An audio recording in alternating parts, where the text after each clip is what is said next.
Hello. I think we're got a pretty good crowd that's participating today, and we're going to give a minute or two just to make sure everyone's logging in and able to see the screen. You should be seeing the title for today's talk and a few images of our speakers, and we'll pause for just a few seconds just to let things settle. While we're doing that, we'll have the people on the screen at the top, if you can see the video. There's 4 of us on screen. The 2 people we care about, you all care about, are Barry and Christian. Barry, raise your hand, say hello. Thank you. And Christian as well, thank you. Anna Ardon and myself are Gensler folks based in Costa Rica. Anna's a firm-wide leader of hospitality for Gensler. I'm the regional leader and had her job for several years in the past as well. We work together. And Anna's going to introduce in more detail Barry and Christian.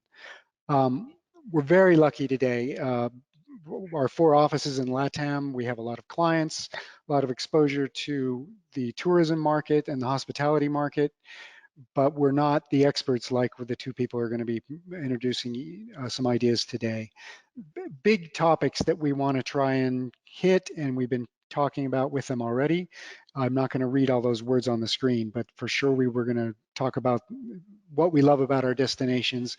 Is now the time to rethink some of those things, and then what are some of the short and long-term strategies that we can get there, and medium and long-term, and ultimately what is the future about.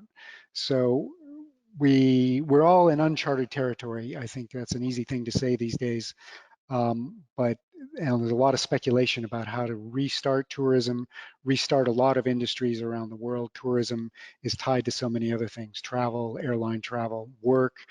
But we've got 2 good navigators that we want to spend you to hear some more from and have to spend some time with. So thank you to Barry and Christian for being available for this. Next slide is going to just quickly allow you to understand the people on the call. If you can go to the next. Next slide, please. Thank you. There's 2 ways for you to participate. 2 ways for you to participate in the background. We got people in the background who will be watching the chat window on the left. So the go-to interactive screen that you should have with your registration and what you're looking at will allow you to send some chat questions. We'll be looking at those. The other one is to raise your hand. There's another opportunity to ask a live question. So in between, when Barry finishes his presentation and Christian picks up, we'll take a few minutes to hear a question or 2. If we have the time, we'll take 2, and then respond to those. At the end, we'll save some time as well for some chat questions. And without further ado, a quick introduction from Anna to the gentleman. So thank you, Barry and Christian, for joining us today. It really is an honor to have you both on this platform and for you to share all your knowledge with all of us. So Barry has more than 45 years of successful experience in the tourism sector. He's one of the pioneers of the development of sustainable tourism worldwide and currently the herald of regenerative tourism. Sorry about that. Barry was actually responsible for the marketing director of the Costa Rica Tourism Institute for 10 consecutive years. He definitely has a lot of knowledge in the tourism, and what I love about it is that he's always willing to share all his knowledge with all of us. So he's an open book. If you ever get a chance to meet him, please do so. He's a great person. So is Christian. Christian is actually the president of Prime, a real estate private equity firm with an active role in identifying and structuring real estate investment opportunities in Latin America. He also has an extensive knowledge of the hospitality market in LATAM. We have been reaching out to him in the last couple of weeks to see where all of this is going. And he certainly has, great knowledge in all of this. And again, it's such an honor to have both of you to share this space with us today. So thank you. Thank you. Next slide.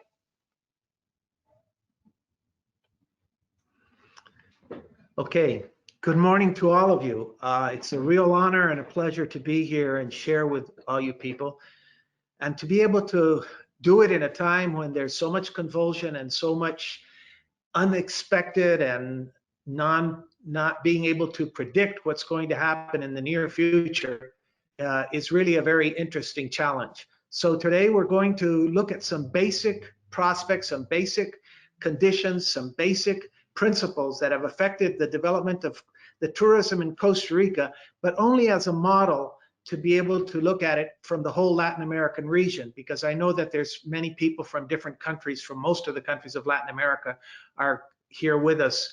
And so I'm going to talk about Costa Rica, but I'm really trying to use it as an example of what is happening in the world and how it's going about and what's going to be the future as far as we can tell.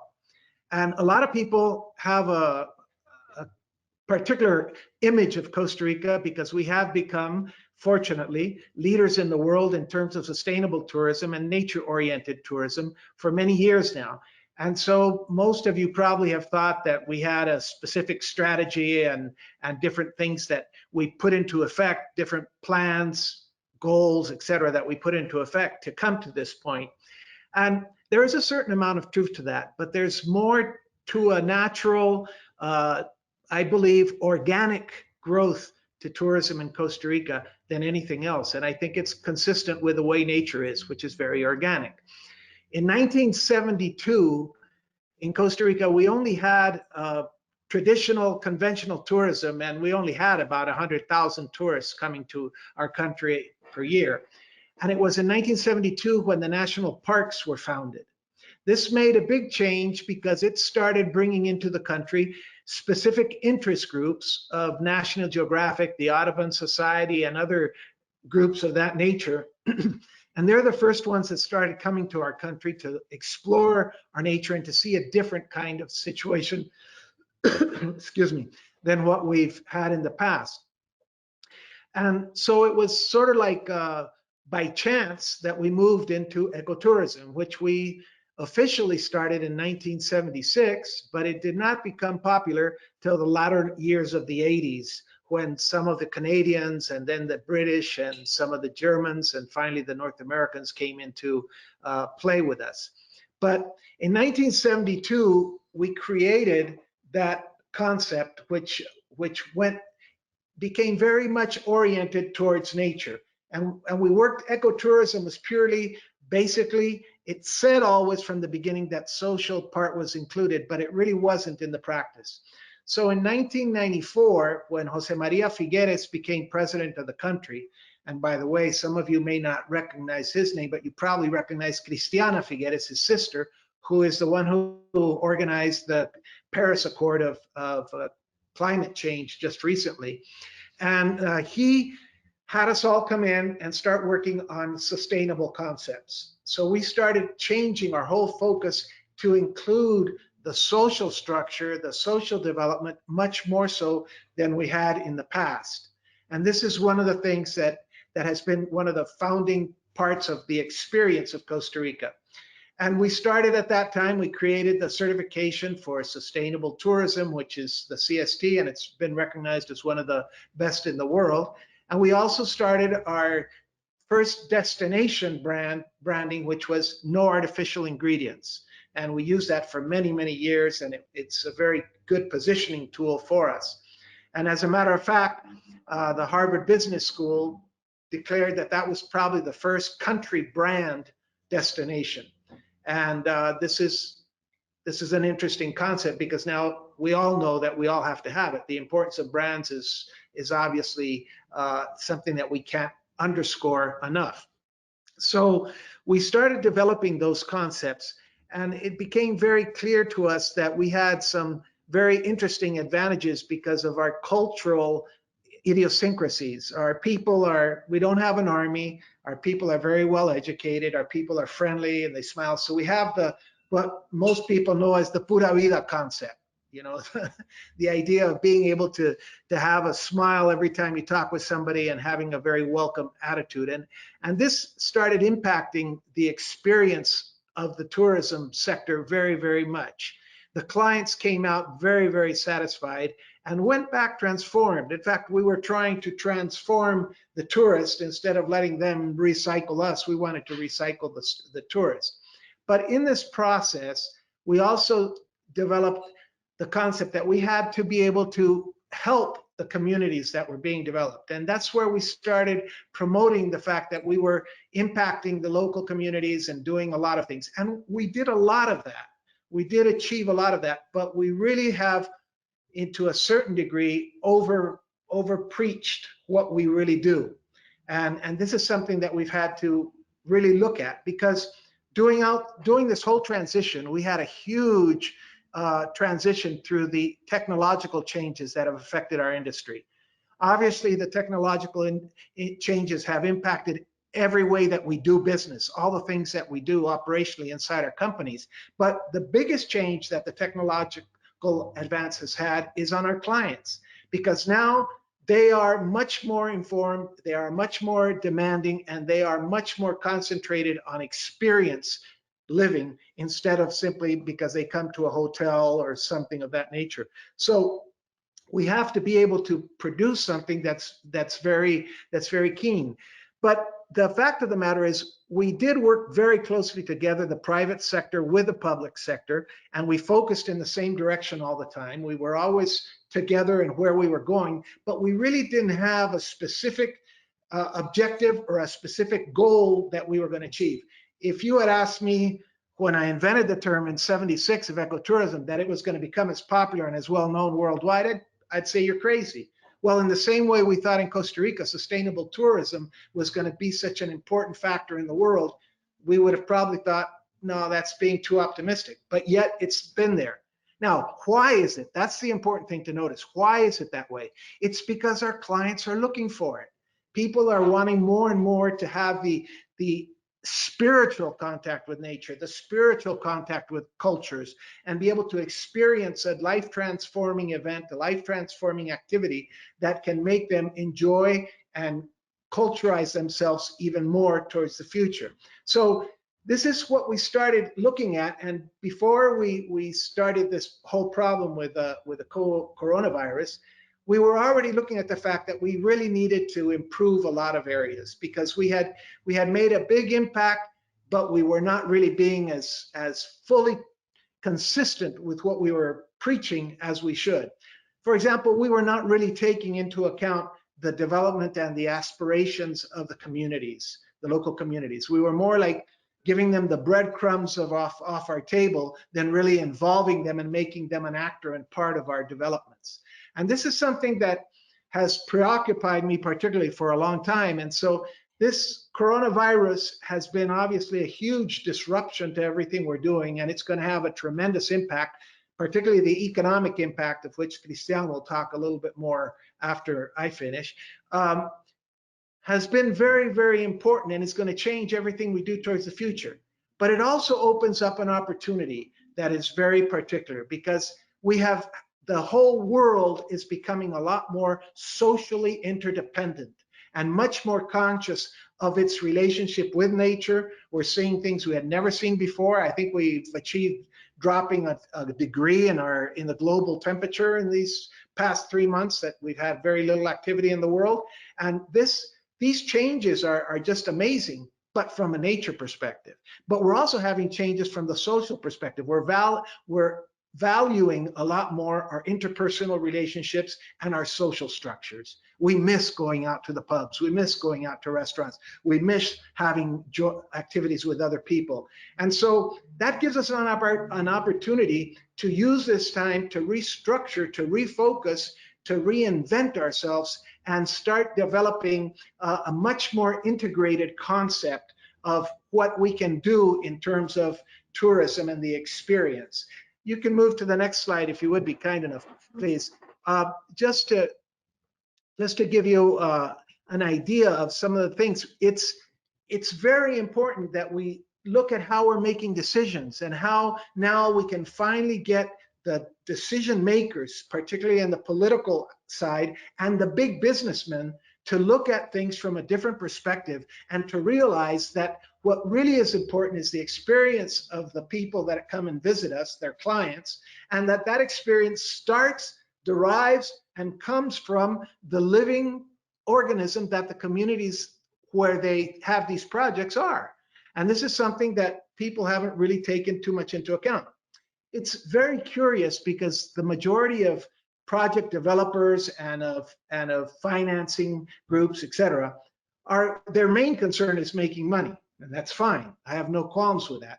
But what they have done because of that, they have thought that they can economize by not looking into these other aspects more thoroughly and incorporating them into their way of living or doing business.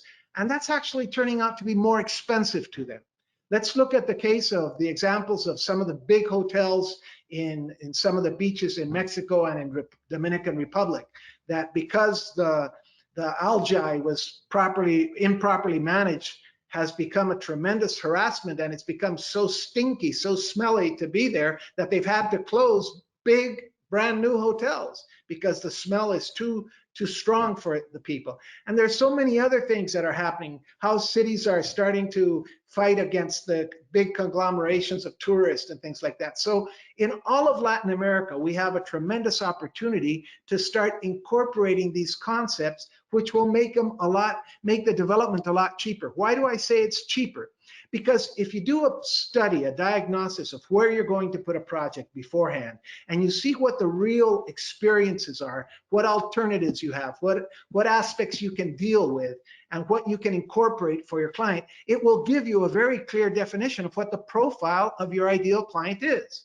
So you just don't build something that it occurred to you because it's a very pretty property and then go out and look for clients. You first find out which are the clients that are going to be most interested in coming and visiting your particular project.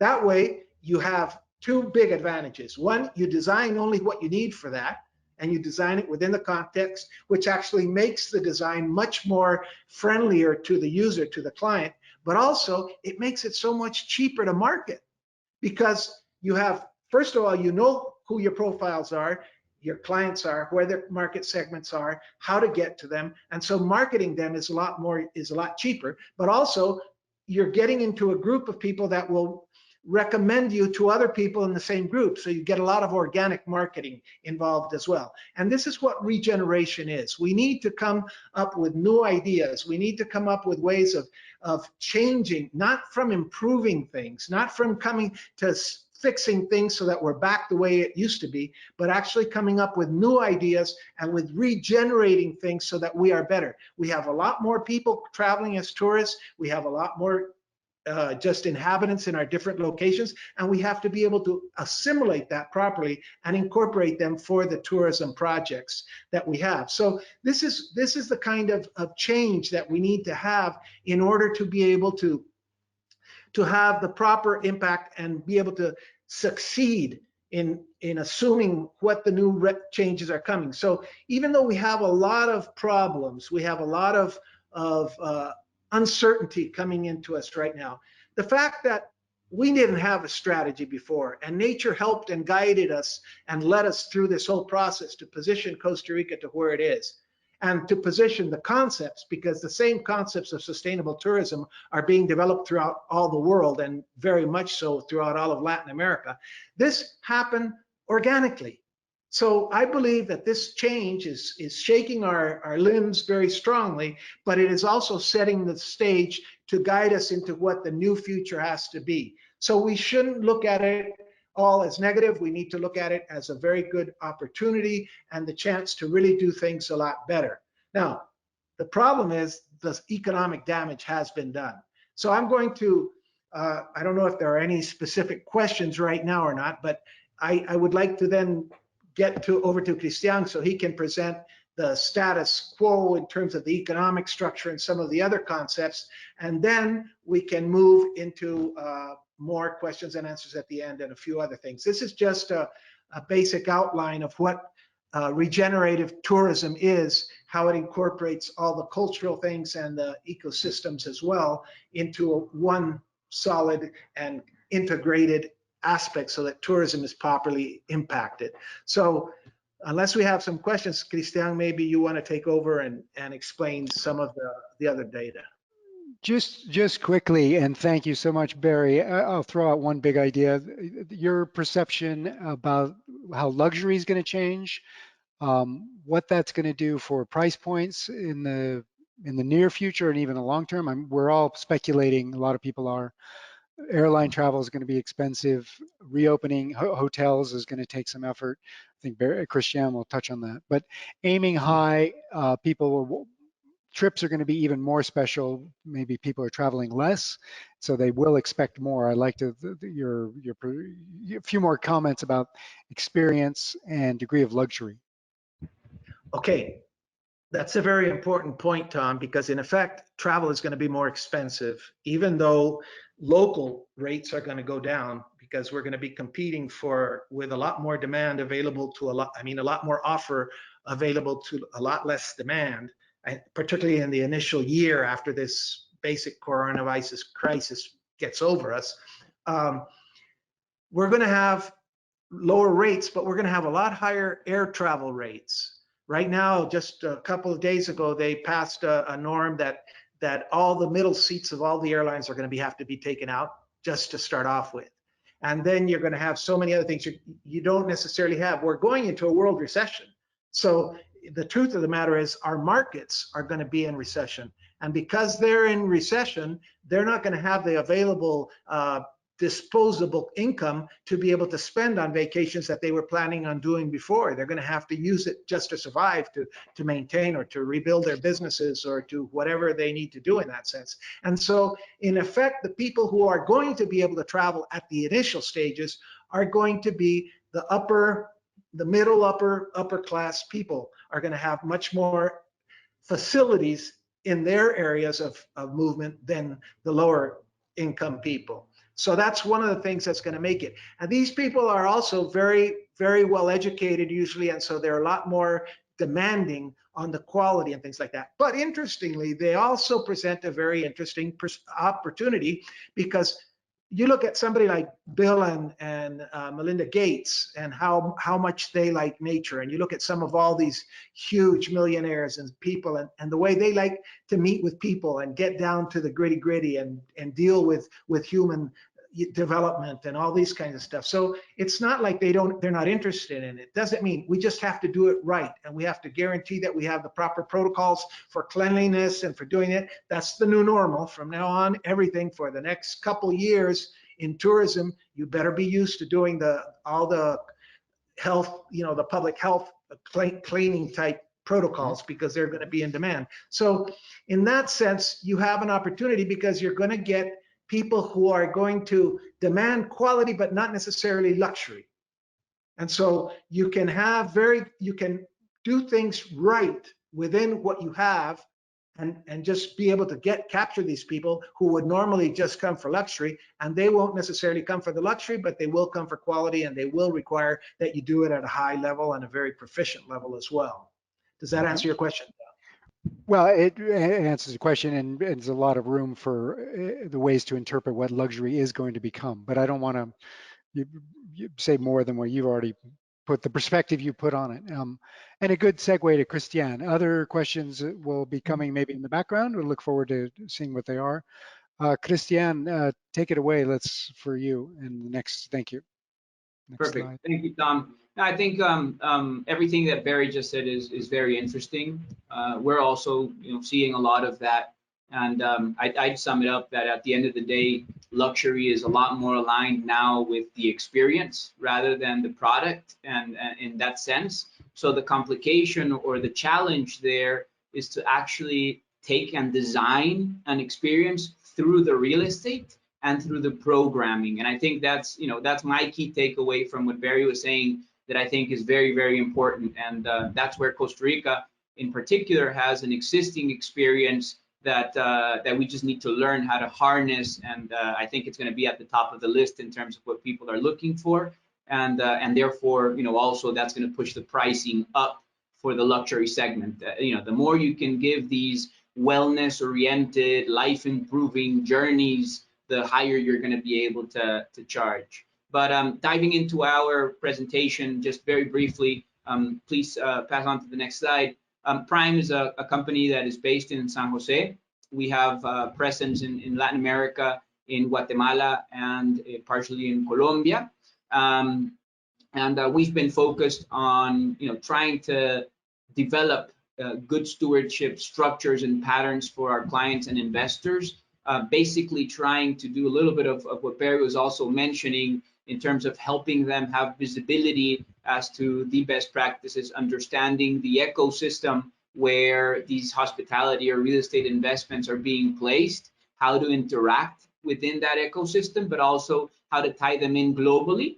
And the experience, like we just heard, is very, very important. The interaction is very, very important, but also there has to be a congruency with the structure from a real estate perspective and a financial perspective.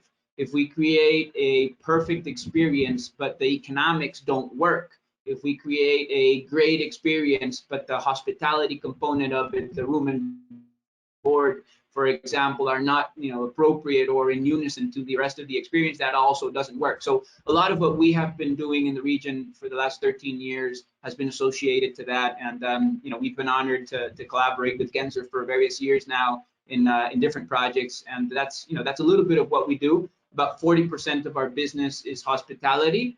And we keep a lot of, we keep track of what's going on, and we've gathered a lot of information that we're glad we can share with you and the audience. And in that sense, I also, and first most, I should have begun here. I want to thank you and Anna and the rest of the Gensler team for the invitation to join you in this very interesting conversation. So please pass to the next slide. Thank you. So this is going to be in Spanish. I apologize. I thought the presentation was going to be in Spanish, so it's going to be with immediate translation, which would be good for everybody in the audience. So just very quickly, and I'm sure a lot of you have seen different interpretations of this. I'm going to go through a lot of information that has been shared by global companies with a lot of insight that have much better insight than we do. And then from there, I'm going to try and zoom in to our hospitality industry, and in particular to Costa Rica, which brings us to this conversation. So the first slide to the left is from Goldman Sachs, and basically it was published about 3 weeks ago in a paper they wrote about Latin America, where they were saying that Latin America is about to hit the wall, and we're going into our deepest economic contraction in the post-war period. If you see at the bottom right of that graph, you'll see already where the coronavirus crisis positions our economies. They're expecting a minus 3.8 decrease in the global Latin American economy, which is far below the global financial crisis and the Latin American debt that we had in the 80s, which was a huge systemic event. And then on the right, we have a little bit of the projections coming from the World Bank, which I find normally has a very good reading of our markets. And you see they're a little bit more aggressive as to what the impact of in the economy is going to be. And they're projecting a minus 4.6 contraction over the Latin American economies at the bottom. And in particular to Costa Rica, a minus 3.3. Now, the interesting factor here is that they are projecting a V-shaped recovery for our markets somewhat, and where Latin America is going to grow back next year 2.6%, which is still going to be below the value destruction that you're obviously seeing this year. And then Costa Rica is going to grow another 4.5%, which will bring us a little bit back from the crisis that COVID has generated and some more. Please proceed to the next slide.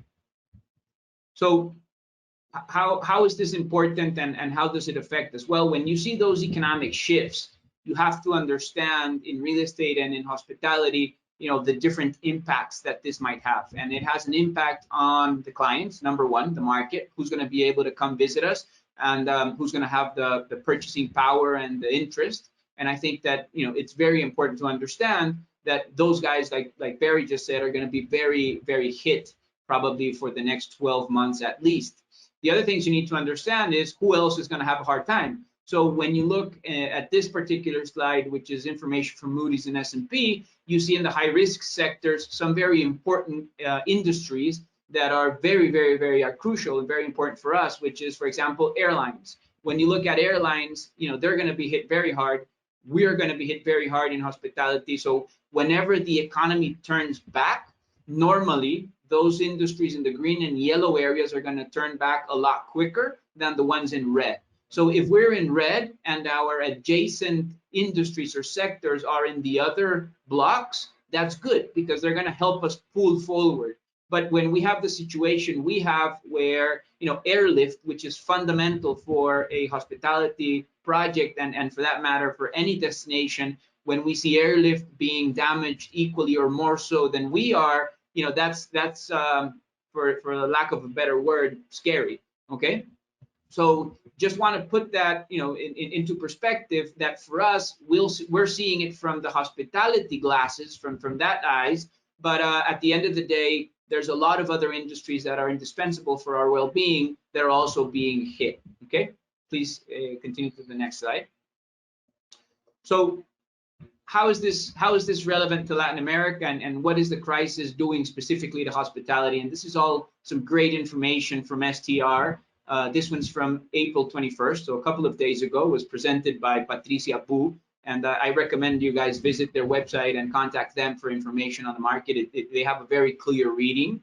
And what you see here is a map, or actually a graph, with the supply change and demand change in Latin America since 2012. And this puts into perspective where Q1 of 2020 positions us, okay? Please continue to the next block. From there, you also see this is a week by week analysis of what the different markets were, how they were behaving when they started declaring quarantine or when they started closing the economies and closing borders. So here what you see is the evolution week by week of some of these different markets. What is interesting here is that you see almost between 80 and 90% of the occupancy levels down, which means you're operating at below that 10% on average. And then you also see certain indications, not necessarily of recovery, but of higher occupancy, for example, in Peru, which are good insights. And one of the reasons why Peru is picking up is because they are using a lot of the rooms for quarantine, for specific COVID-related issues or counter issues in one way or another. So in that sense, Lima is having a lot of pickback, which is good, and that shows the effect of a good governmental policy and sectoral policy in that particular sense. Please continue. So here on the left, which is interesting, you see occupation as of March 2020. The interesting thing, which was quite a surprise for me, is that San Jose actually has the highest occupancy rate in all of Latin America for March, which is an interesting fact for our markets. But you also see that pretty much everywhere you're seeing occupancies below 30%. Why is this important? Because from an economic perspective, when you look at the structure of a hotel, normally the first 25 to 30% of the occupancy at a good rate, at a market ADR, it goes to cover operational expenses. Then the next 20%, give or take, which takes us to about a 50% occupancy, goes to pay back the banks. So those basically your financial costs. And then you only start making money until you're north of 55% occupancy. Now that structure is only valid if your ADR is a reasonable ADR, which means that you're not at 100% occupancy, giving $20 a night. You have to be at the right location within your ADR so that your economics can work. If you're able to do that, you should have anywhere between a 60 and 70% occupancy, and you'll be making, you'll have a projected IRR of anywhere between 10 and 15% after tax, and a yearly yield anywhere between 4 and 6%. So that's normally the typical hotel structure that we see. So when you look at these occupancy percentages, when you look at these occupations, what you understand is that people or the hotels are not going to be able to cover their costs, and they're not going to be able to pay the banks. And at this point today, it's one or the other. And what a lot of the hotels in the markets have done is they've closed or they've downsized, either by paying lower rates, 50% rates, 25% rates off of, salaries, by just closing all or partially, And that's the way they've been able to manage with these types of occupations, at least to survive for a short term. And I'll dive into short, mid, and long term a little bit further. Please continue to the next slide. So when you look at this final graph, what you see is the changes in ADR. And this is very important, and we're going to see it in the following slide, because what you can recover occupancy and you can start getting a lot of people through the door. But like I just mentioned before, if you don't get them at the right rate, then you're really not doing anything. You're doing a disservice, because everyone knows that a hotel at 100%, but at the negative rate with the variable costs, will only generate more losses than it would at 60%. Okay, so it is important here, and I would recall, and I would focus to San Jose, where if you look again at March, we only have a -1% in fall of ADR for March 2020, being also the best performer in terms of protecting the ADR. Now, pairs to pairs and apples to apples, obviously San Jose is a much smaller market than pretty much all of the other cities that are being compared in this particular graph. So that's important to understand. There's a lot less volume, but at the end of the day, part of our focus here is going to be Costa Rica, and it was important to understand the behavior of this particular market, which, by the way, San Jose is going to be mainly business travelers or short and overnight stays to come in and out of the country. Please continue to the next slide. So how's the sector going to recover, which is really the big question. How long is this going to take? What has happened in the past? You know, and for us, it's very important when we're understanding or when we're analyzing different opportunities, investment opportunities or turnaround opportunities, we need to understand the past in order to kind of estimate where we're going to go. So what do we see? What we see is we see pre-COVID prices and pre-COVID performance to understand that the hotel has the proper conditions. It's in the right ecosystem. It has the right operation. It has the right brand. It has the right type of structure. And it's just being hit hard by the COVID crisis. That's something that we need to know, because there's going to be a lot of underperformers that are obviously underperforming a lot more during this crisis, and we don't want to touch those because those are probably not going to recover. So it's important to understand where we're coming from. If you look at this first graph, this is also from STR, and what you see here is the evolution of the hospitality sector in the United States during two previous crises. The lighter blue is the crisis in September 11, which obviously had a much lower dip. It was pretty much only in the United States and for a short term of time that it really affected the market. But what's important here is that the occupation took about 18 months to recover, even in that particular scenario, which was not that deep for the rest of the world. When you look at the global financial crisis, which is the Lehman Brothers indicator that says 15 months, what you're seeing there is you're seeing a 15-month recovery with a lot deeper crisis, okay, with a lot deeper point. So occupation there has taken 18 and 15 months to recover. What's important is to understand the whole picture. When do we regain the condition we had before the crisis? And from there, you start growing. So this graph that you're seeing right now on the left lower corner, what you see is how the ADR fell. And you see in the September 11 crisis that it fell through 12 months. And then it started recuperating, but it took twice as long to recuperate the ADR than it did to recuperate occupancy. So that's important because we will get occupancy back, but it's going to take a while to stabilize the properties and stabilize the market, as you can see from that graph. If we see the next graph, what we will see is the global financial crisis. And here you'll see a 19-month crash of the ADR in the United States and a 37-month recovery. So again, we're looking at almost twice the time it took to come back in occupancy to come back in ADR. So what this slide says is it's going to take, in the US, particularly after the global financial crisis, it took almost 5 years to just get back to where they were when the financial crisis began. Please continue to the next slide. So what are we waiting for Costa Rica? And it's important that this is our analysis, and this is what we at Prime believe is going to be a relatively realistic scenario for the Costa Rican market.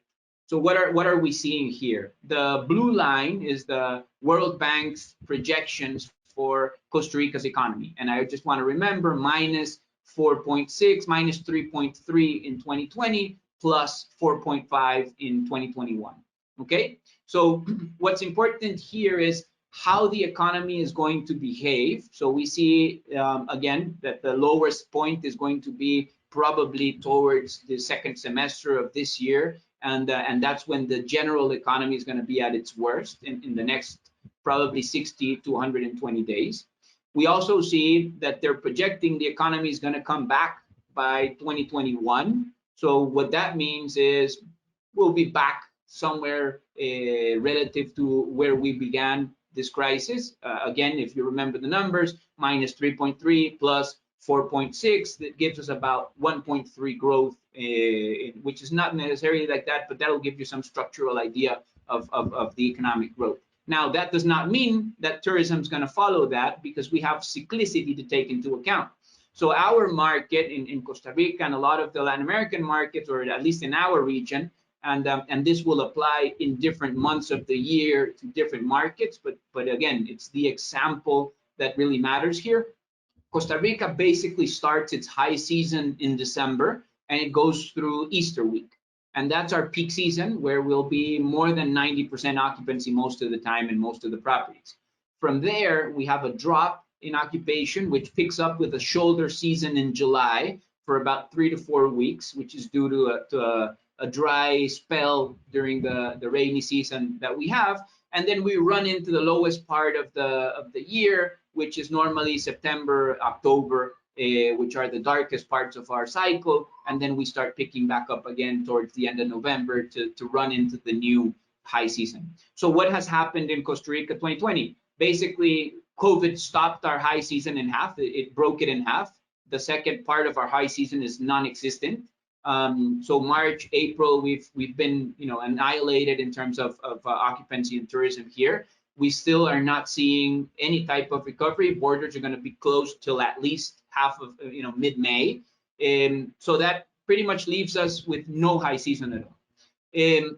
So what's happening in terms of the market itself? We're running into the low season. Most of the markets that feed us in terms of the US and Europe are probably going to be during July barely opening again from any type of quarantine or any type of restriction in terms of travel as well. So we don't see any type of pickup during those shoulder seasons that we normally get in July. We're going to run into the lowest part of our cycle again in August, September, October, so nothing's going to happen there. And we still don't think that in November and December we're going to be anywhere near where we were in terms of airlift, although there's a lot of intentions from different groups, as Barry also mentioned, to put Costa Rica at the top of the list. We still don't see that it's going to be available as it was before the crisis, so that we have a solid high season in 2021, 2022. What we really expect is to have a mid type of season during December 2021 and the first quarter of 2022. And we're only going to reach a certain level of normal when we start the high season at the end of 2021. So if you see the slide, you see a breaking point, which will come in the next 60 to 120 days. That's when we believe we're going to be in the darkest part of this crisis. Even in Costa Rica, we've had great performance in terms of COVID. We're one of the best countries in that particular sense, with one of the lowest mortality rates, if not the lowest in LATAM, one of the lowest in the world. And it's just been phenomenal what the government has done. But even with that, we're just not going to be back. Our economy is not going to be back. The banks, and I think the first part of this semester 1, 2020, has been a very humanistic approach to the situation. Let's understand what it is. Let's not hurt our creditors or hurt our providers or hurt anybody. Let's try to all survive together. But that's going to come to a hauling and screeching point in July and August, where everybody's going to have to start paying the bills. The market's not going to be back. The economy's not going to be there. The banks are going to have very little flexibility because of everything they've been doing over the last couple of months. And so I think that by the end of the year, we're going to have a situation exacerbated by that combination in the private sector, plus a lot less money coming into the government because of the lack of taxes generated this 2020. So we believe that second semester is going to be very hard. That's where a lot of the groups probably are not going to make it. Those that are not going to make it, that's probably when it's going to start to show. And then those that will are those that are able to restructure themselves, both from a financial perspective to a more permanent or mid-term solution with the banks and investors. Those that are going to be able to restructure their businesses in terms of hotels bringing in other types of revenue so that they can survive, and other strategies. And those are going to be the ones that are going to evolve into the new normal, which will, again, probably begin until the end of 2021. What do we need for this scenario to happen? It's important that we have the economic recovery that was projected. So yes, eventually 2021 hopefully will bring back, some growth that'll let us pick up close to where we were before COVID. Return of airlift. So it's very important for us to be able to, as a country, to be able to position ourselves within the different airlines and within the different parts of the value chain to be able to be a priority and get that airlift back in place. In Costa Rica's case, we're going to need investment. Definitely, there's a new reality that our properties and our owners are going to have to deal with and prepare for, and that's where design and a lot of these strategies will come into place. And then there's incentives. Sadly, Costa Rica was already in one of its worst fiscal crises before COVID, so we're not going to have money to throw at the industry. What's going to allow us to come out will have to be some sort of incentive program that will allow corporate Costa Rica to start investing in the hospitality industry like it did back at the end of the 80s, beginning of the 90s. So that's also very important. We're also going to have access to credit. There's going to be a lot of reshuffling of the equity stack in some of these products. And then obviously, very important, and going back to what Barry was saying, very good marketing for the country in terms of positioning, our strength and being able to kind of cater to that global market that will be looking for a safe haven, nature-oriented, democracy that did really well during COVID-19.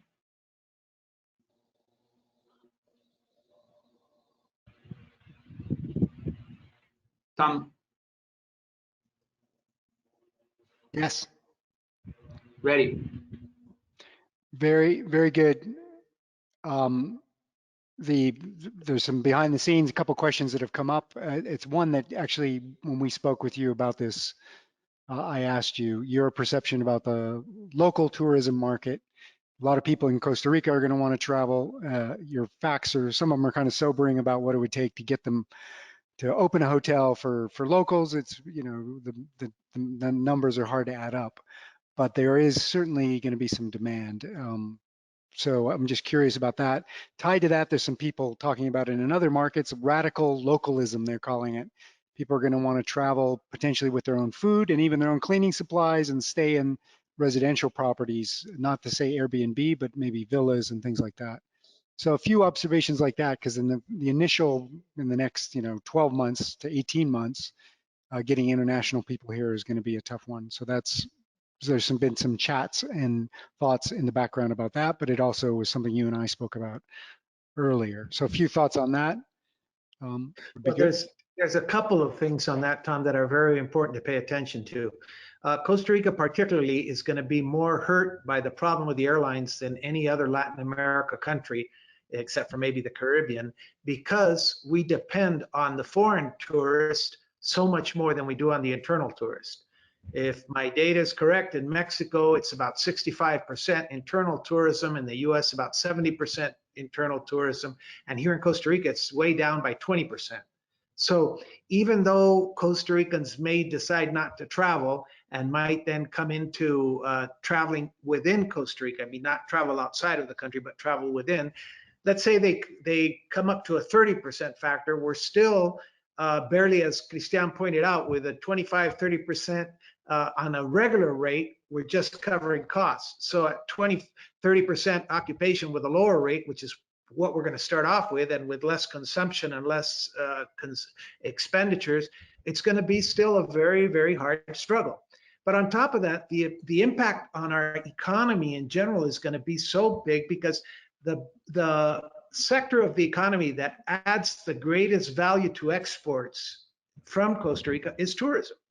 I mean, if you look at the high tech companies and the rest, they add 17% of what they sell stays in country as foreign exchange. But tourism is 70%. So when we generate $4,000 million in a year, 70% of that stays in Costa Rica.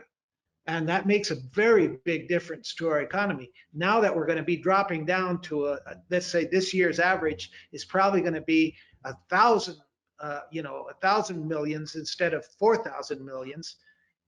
We're going to have a lot less income, and it's going to be a lot less that stays in the country. So we have to look at local tourism is obviously got to be a priority. And in most of Latin America, it's going to be able to help an awful lot, because they have enough volume within their own countries to be able to generate at least the cost structure and to keep people alive and keep the hotels alive and keep the different activities and entertainments alive, so that when the foreign tourists come, they're there.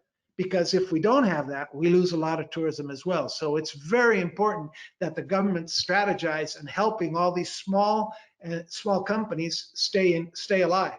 Costa Rica, over 90% of the companies in Costa Rica are small and very small companies, and we need to keep them alive just to be able to keep the experience alive. Mm-hmm. Yeah, I would add to that a couple of things, and we've been addressing that question a lot. We created a company, a vehicle called Creo Capital, which is basically focusing on hospitality opportunistic investments. So we're looking at buying hotels. We're looking at taking advantage in the good sense, protecting jobs. Trying to allow the least number of hotels to go under. Before they go under, we're trying to come in, buy them, and give them some continuation, and obviously have a good profit out of that. So that's our main question. Are we going to buy a hotel that we're just not going to be able to fill or sustain in any single way over the next 12 months, like you mentioned? So I think that there's a couple of things that Barry mentioned that are important. The Costa Rican government is now moving all of its holidays for Friday, which is something that they stopped doing a couple of years ago. That's going to incentivize the local tourism, which was not being incentivized because it was putting all the holidays within the weekends, et cetera, or in the middle of the week. So now I think that's going to help a little bit. The situation is consumption. At the end of the day, again, Costa Rica was being hit by a very hard fiscal crisis that was affecting our economy. The purchasing power was still there, but highly indebted. So at this time, like Barry said, a lot of the people would travel internally at much lower rates, and that might be the solution. I mean, yeah, it's true that 25-30% cover costs, another 20% covers financial costs as well. So that's under normal conditions. Today, if we're operating at half of the people, if we're operating at a lower, gladly interest rates are very low globally, and the same applies to Costa Rica. So that structure is being improved. That's part of the squeeze that I was mentioning in the restructuring part that needs to happen. We need to be astute in how we negotiate our cost structure so that we're able to manage with 35% and survive. So I think that that's one thing. The other thing is that when you talk about regional, there's a different approach to regional or local, because at the end of the day, if you look at Central America, for example, all of Central America is like Colombia. So we're similar in people, we're similar in population, we're similar from a structural perspective. Colombia has different cities: Medellin, Bogotá, Barranquilla, Santa Marta, Cartagena. These are all separate economies within one country, in one context. The same thing is similar in Central America. They do have a higher GDP than we do as a whole, but when we look at that, there's an opportunity there. There's an opportunity in understanding, okay, I usually sell to my top client, which is the US market, the European market. They're the top dollar. But I need to understand that I can still sell locally, which is going to be cheaper for some of the other members of the Central American area to come to Costa Rica. We also have Panama.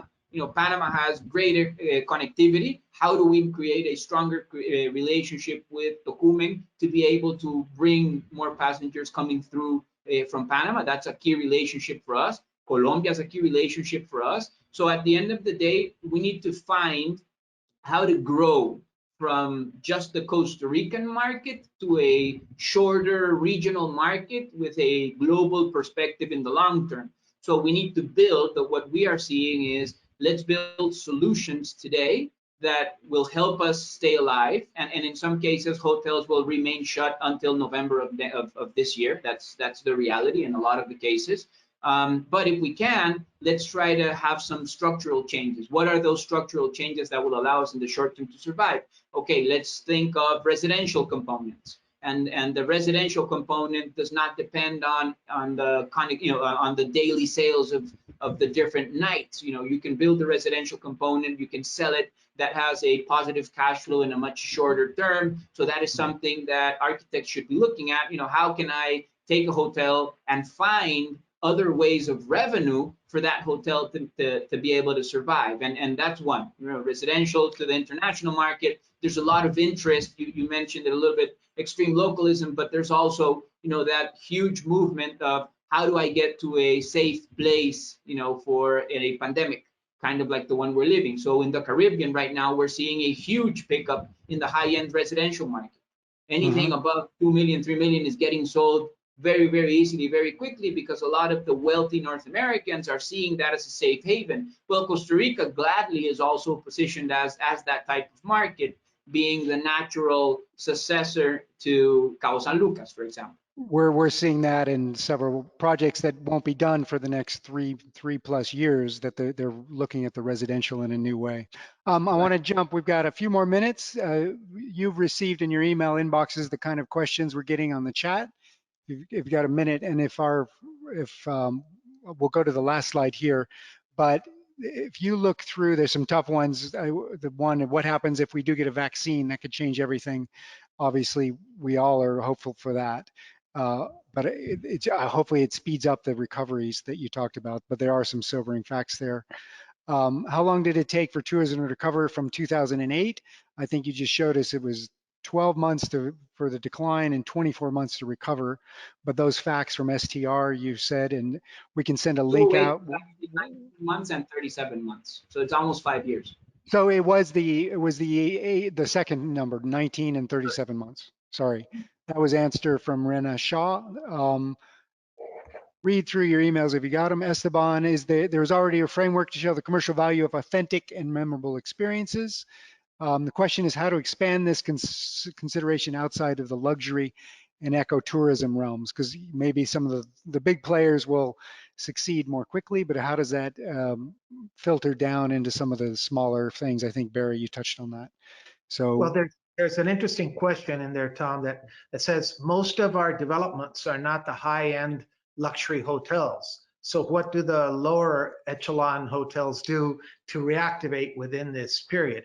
And I think this is a very interesting question, because it's going to be key is the marketing structure and the marketing strategy that we use towards the future. The first thing, though, is to reiterate what I said before, is that it doesn't necessarily have to be luxury if you have a luxurious experience in terms of the quality of the experience. That, in effect, will bring people to you. But then the key to that is how do you get your potential client to see that that's available? So the interconnection between people here in Costa Rica and groups of similar interest outside of Costa Rica will play an important role in being able to market and bring people to these properties.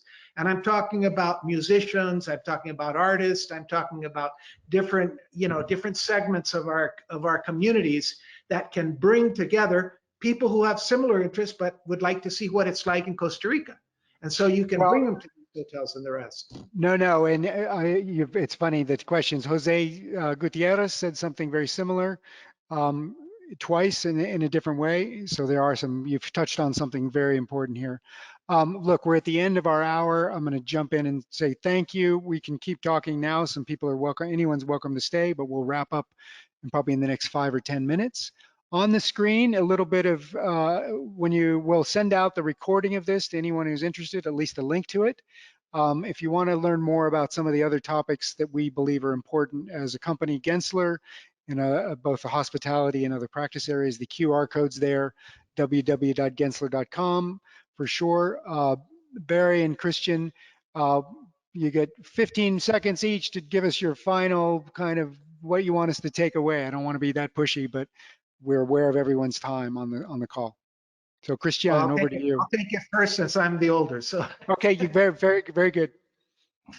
no, basically, thank you for your interest and for everybody who's watching us and participating, because that shows a very important factor, which is that we really have to look at this challenge that this coronavirus crisis is generating for us and be willing to diagnose, to investigate beforehand, and take on the challenge of thinking differently, of thinking in a regenerative form, that we can reinvent ourselves and recreate and make things happen that haven't happened in the past, that haven't taken into account the more needy people and the outskirts of our basic economic structure, so that they can be included properly in their aspirations and in their wellness as well.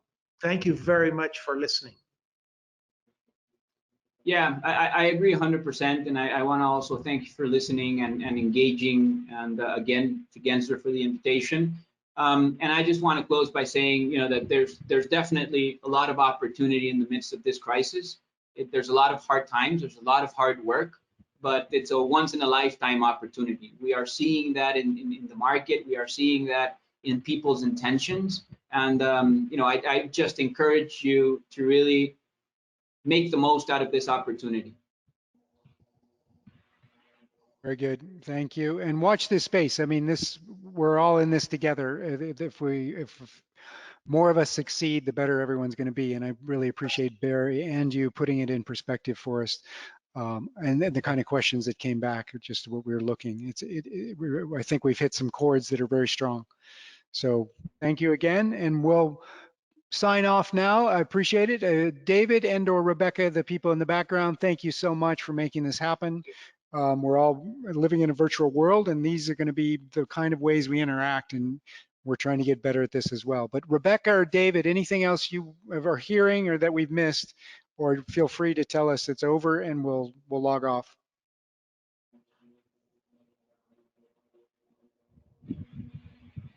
Rebecca, are we okay?